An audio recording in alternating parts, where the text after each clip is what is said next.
They're like, so why is a bra difficult to put on? And to me, it's like, have you ever seen a hook and eye on the back of a bra?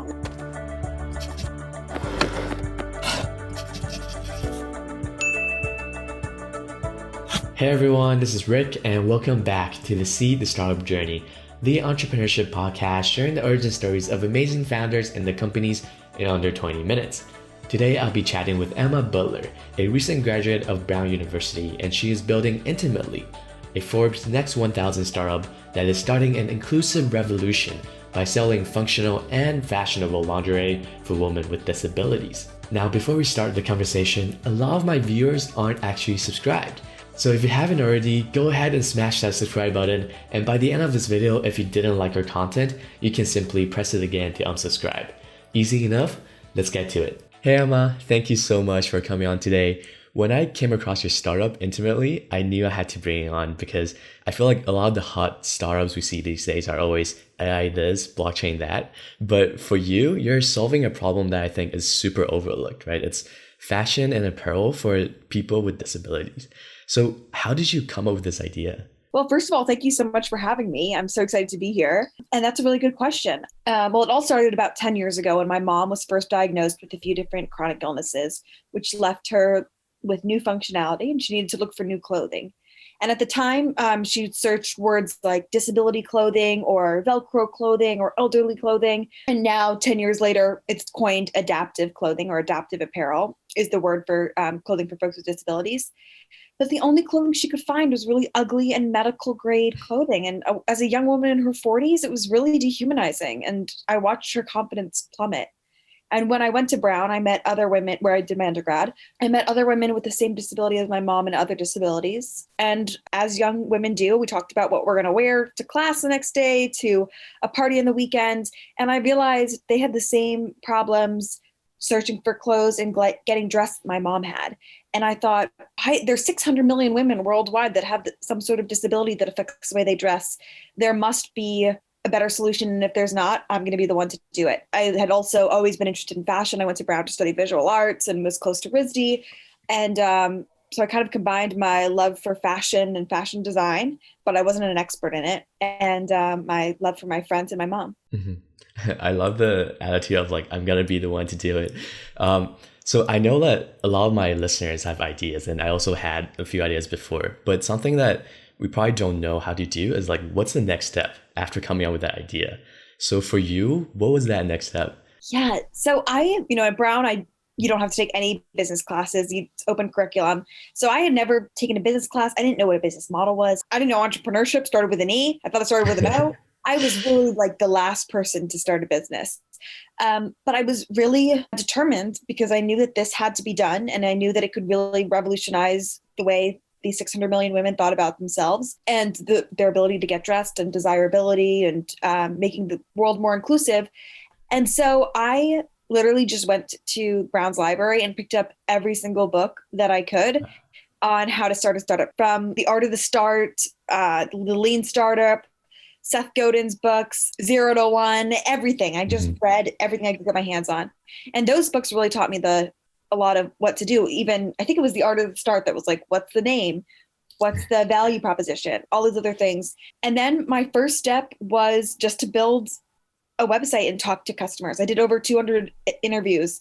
I kind of got a closer idea of what I exactly wanted to do and how I could exactly help. My first advice to anybody trying to start a business is just to build your website and then build a preliminary executive summary or a business plan and just kind of get the dots on the map. And so see where you could go and what could happen, who are the key players that you need to think of, what's your revenue model, and just keep thinking. And then when it's on the paper or you type it up, then it starts to become more real. And then you want to make your MVP or do product testing and all those things. Yeah. And this is actually a question from my audience, but I think it fits pretty well here, which is like, was there a moment for you when you were like, okay, I know this will work? Like, I know you talk to customers. Is that kind of where you got your idea validation from? Yes. I knew that women with disabilities wanted this. And I knew that there was a product market fit. The hesitance wasn't in the product market fit or anything like that.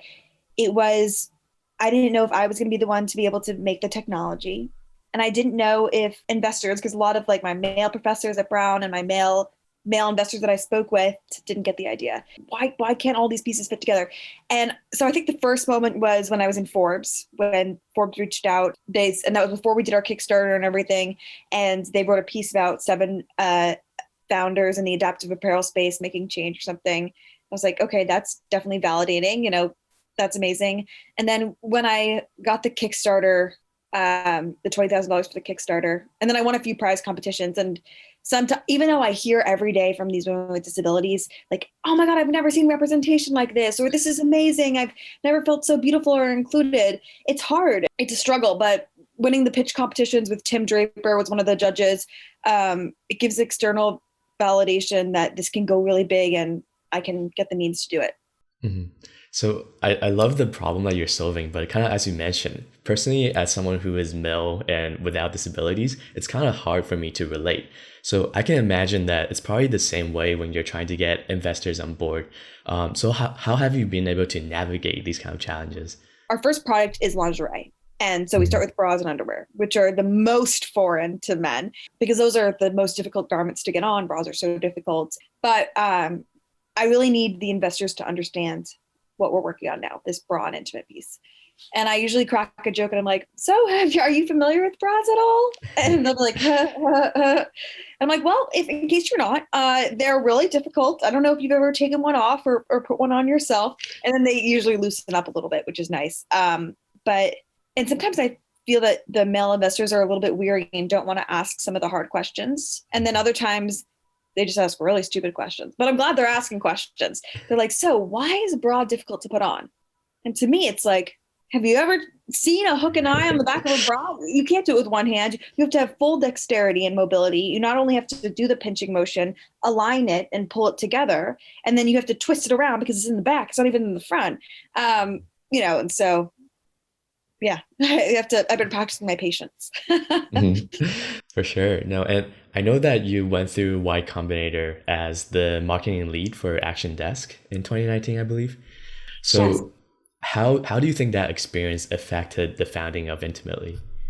Absolutely. So I was the marketing director, as I like to say, but I was really just an intern. But it was a 4-person team and everybody else was a developer. And I was the only marketing person. So I did everything, customer success, marketing, everything. And so I had already had the idea for Intimately the summer before, taken my entrepreneurship class.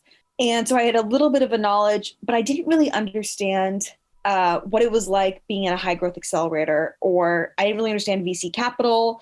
I didn't understand safes. I didn't understand Series A. I didn't understand any of that. And the pressure it takes to grow and grow quickly and stay lean. Before going through YC, I kind of had the impression that Intimately could be a great boutique. We could just sell adaptive clothing. And then after YC, I was like, no, we're not going to be just another clothing boutique. We're going to make an entire inclusive revolution and change the way that people think about adaptive clothing and clothing in general, changing fasteners, patenting technology, partnering with huge corporate sponsorships. And I think without YC, I wasn't able to think big enough. And I also learned the importance of growing really fast. I learned a lot about how to run a business too, because I worked so closely with the CEO. That's when 2 years ago was when I was introduced to Notion. Now Notion is my best friend. How to run team meetings, how often to run team meetings, what you expect out of interns and employees. And so I learned a lot. For sure. And are you thinking of applying to YC as well? Yes.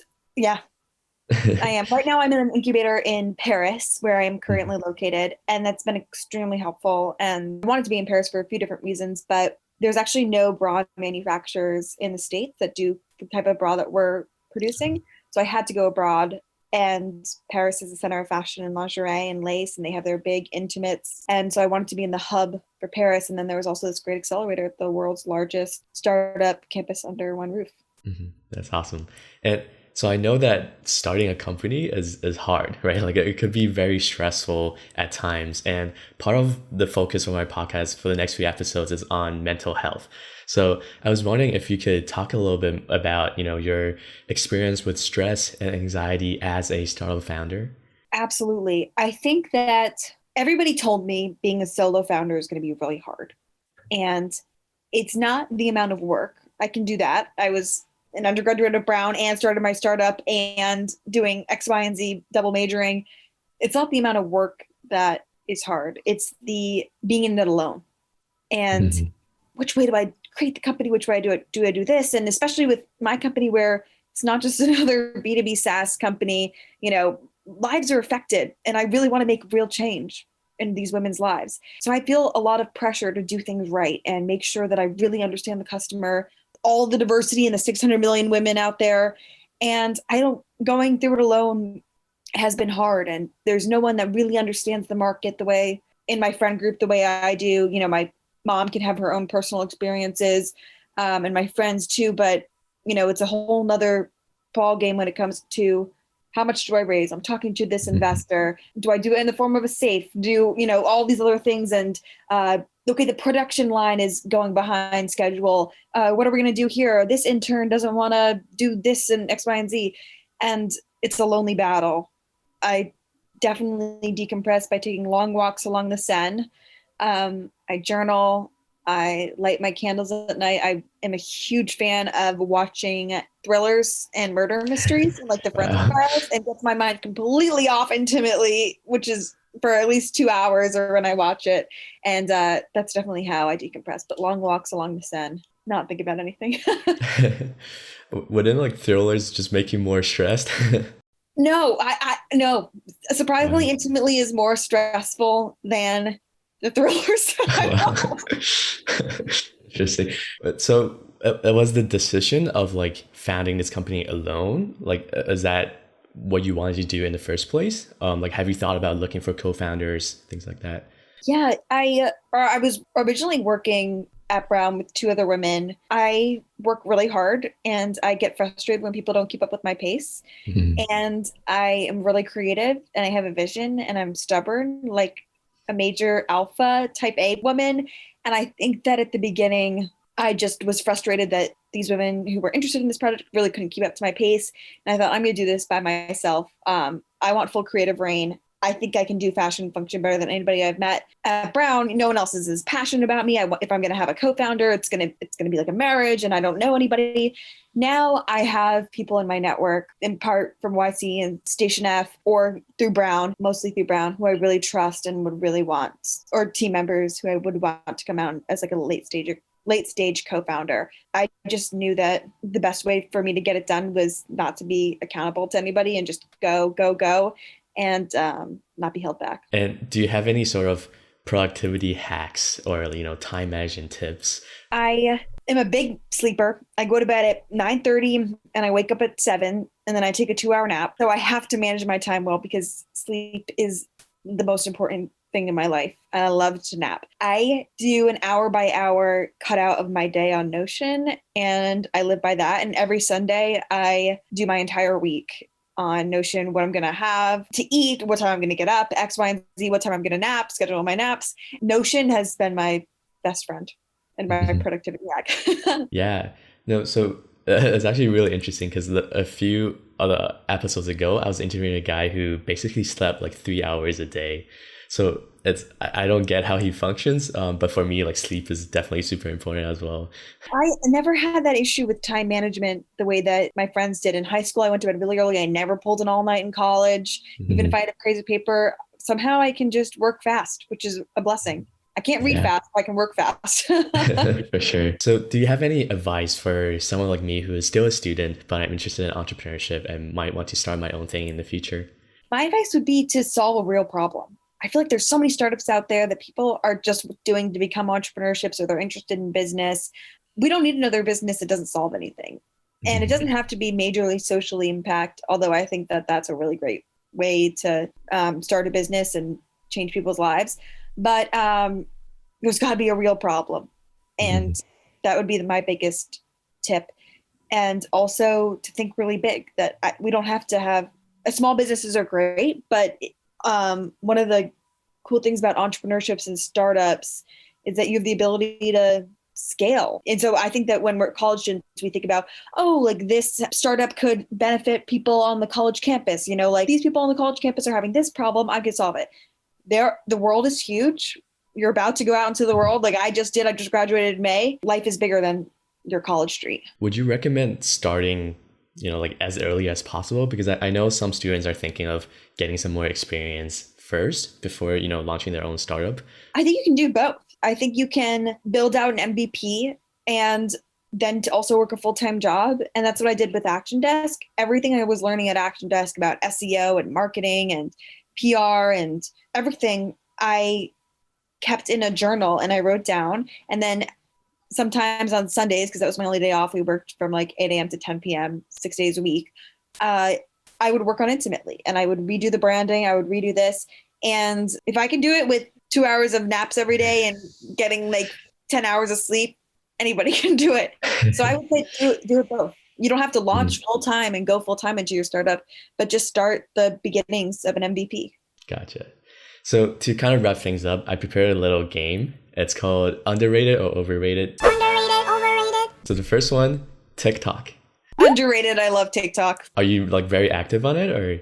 No, I just really love the puppy videos. I don't even know if I'm on the right stream of TikTok, but just the constant stream of puppy videos and cool places to go in Paris. That's like my TikTok right now. Mm-hmm. And lots of disability activism. Like perfect. Puppies, disability advocacy, and Paris. I'm all set for life. For sure. Next one, pineapples on pizza. Overrated, I guess. No pineapples on pizza. Audiobooks. Overrated. My favorite is when that somebody reads to me. I make my sister, I have an identical twin sister, and I'm like, this is an amazing book. Read it to me. And that's the best version of the audiobook. My favorite thing to do is have a glass of wine and read a book. And that's what I did in college a lot. Or when I'm walking around Paris, do audiobooks. But I grew up and my dad read to me every single night and growing up. And there's just something really special about when someone else reads to you. And it doesn't have to be the children's books that he read. It can be like Ray Dalio's Principles, like my sister read to me. And I can just relax and sit there. And it's my sister's comforting voice and her presence and listen. That sounds like a power move. Like, hey, sister, read this to me while I sip wine. He gets a little out of it too. Gotcha. And then this next one, the Ivy League. Overrated, I guess. Or I don't know.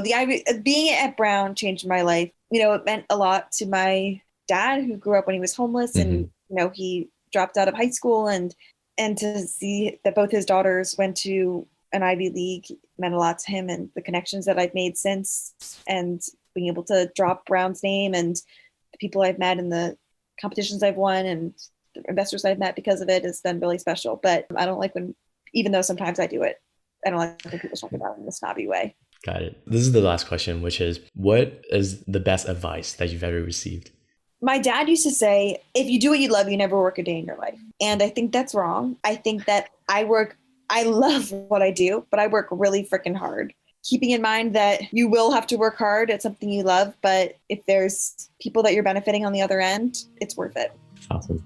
That's it for today's interview. Thank you so much for coming on. Thank you so much for having me. What great questions and thank you so much. I hope you enjoyed this episode. That was under 20 minutes, but if you'd like to hear my takeaways from chatting with Emma, stick around. Emma was studying visual arts and she had no business knowledge. How did she manage to start Intimately? Well, she was very determined and went to the library to read every book she could find on startups. The Art of the Start, Lean Startup, 0 to 1, she was reading everything she could find. And that just goes to show that you don't have to be a business major to learn how to start a company.